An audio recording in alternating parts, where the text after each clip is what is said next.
लोकसभा में विपक्ष के नेता राहुल गांधी ने शनिवार को राजद अध्यक्ष लालू प्रसाद यादव और उनके बेटे तथा बिहार विधानसभा में विपक्ष के नेता तेजस्वी प्रसाद यादव से मुलाकात की।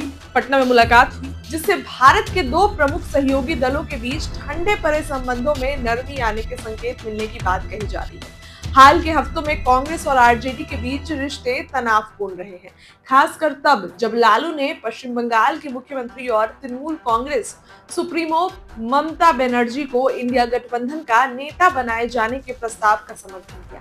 ध्यान रहे कि अक्टूबर-नवंबर 2025 में होने वाले विधानसभा चुनावों के लिए सीटों के बंटवारों के कठिन बातचीत और कठिन सौदेबाजी के लिए खुद को तैयार करते हुए दोनों दलों के बीच कुछ अन्य मुद्दों पर बहस हुई।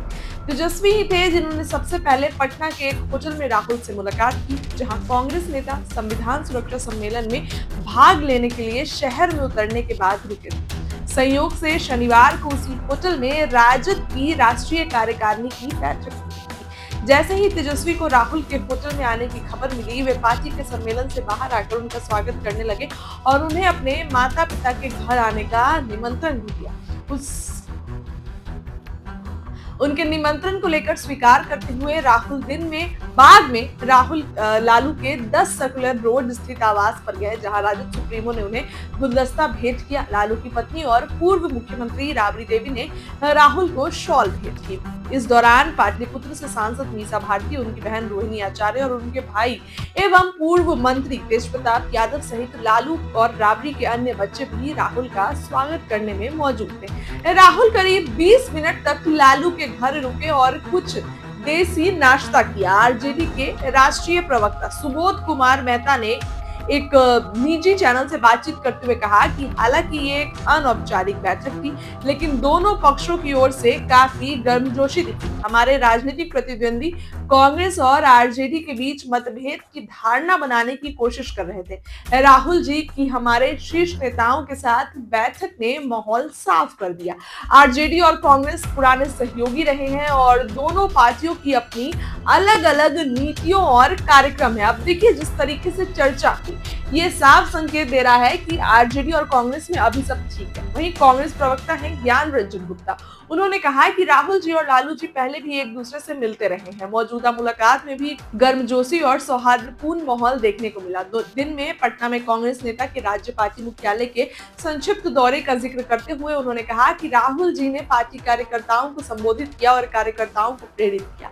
उन्होंने हमें आरएसएस और भाजपा से मिलकर लड़ने को कहा और पेपर लीक पर भी चिंता जताई। उन्होंने सीएम नीतीश कुमार से बिहार लोक सेवा आयोग के छात्रों से बात करने की भी अपील की। बता दें कि राहुल गांधी खुद धरना स्थल पर भी गए थे। संविधान पर आयोजित सम्मेलन को संबोधित करते हुए राहुल ने कहा कि कांग्रेस देश भर में जाति जनगणना के लिए दबाव बनाएगी और आरक्षण की सीमा को मौजूदा 50% से आगे बढ़ाने की मांग करेगी। इस बीच राजद की राष्ट्रीय कार्यकारिणी बैठक में तेजस्वी के नेतृत्व की सराहना करते हुए कहा गया कि इंडिया ब्लॉक के गठन में महत्वपूर्ण भूमिका निभाने से लेकर समाजवाद, धर्मनिरपेक्षता और सामाजिक न्याय पर अडिग रहने तक तेजस्वी ने नई पीढ़ी पर एक अमिट छाप छोड़ी है। अब देखिए, राहुल गांधी लालू यादव से काफी कुछ डिस्कस करके चले गए हैं। पार्टी कार्यकर्ताओं को टास्क मिल गया है कि किस तरीके से चुनाव में काम करना है। ये चुनावी साल है, अब इस साल के अंत में चुनाव होना है। अक्टूबर-नवंबर का वो समय रहेगा जब चुनाव होना है। राहुल गांधी का बिहार दौरा शुरू हो गया है। देखिए, इस साल में राहुल गांधी बिहार आगे गर्दनीबाग धरना स्थल पर गए और जो है जाति जनगणना को भी फेक बताया। हालांकि इसका बुरा असर आरजेडी पे पड़ेगा। आपने को खबर बताइए, वो खबर आप जाके देखिए कि आरजेडी का वो किस तरीके से राहुल गांधी जो है उनका ये कहना है कि जातीय जनगणना फेक है, ये कितना असर डालेगा तेजस्वी के आने वाले जो उनकी चुनावी रणनीति होगी उस पर, ये भी खबर हमने आपको बताई है, जाके देखिए। लेकिन फिलहाल राहुल गांधी और लालू यादव की मुलाकात हुई। मुलाकात में तमाम चीजों पर चर्चा हुई। अनऑफिशियल मुलाकात थी, लेकिन फिर भी इस मुलाकात में काफी चर्चा हुई है, काफी विषय पर बात हुई है, रणनीति बन चुकी है। क्या लगता है आपको? कमेंट करके बताइए। आप तक अपडेट पहुंचाएंगे। बहुत बहुत धन्यवाद।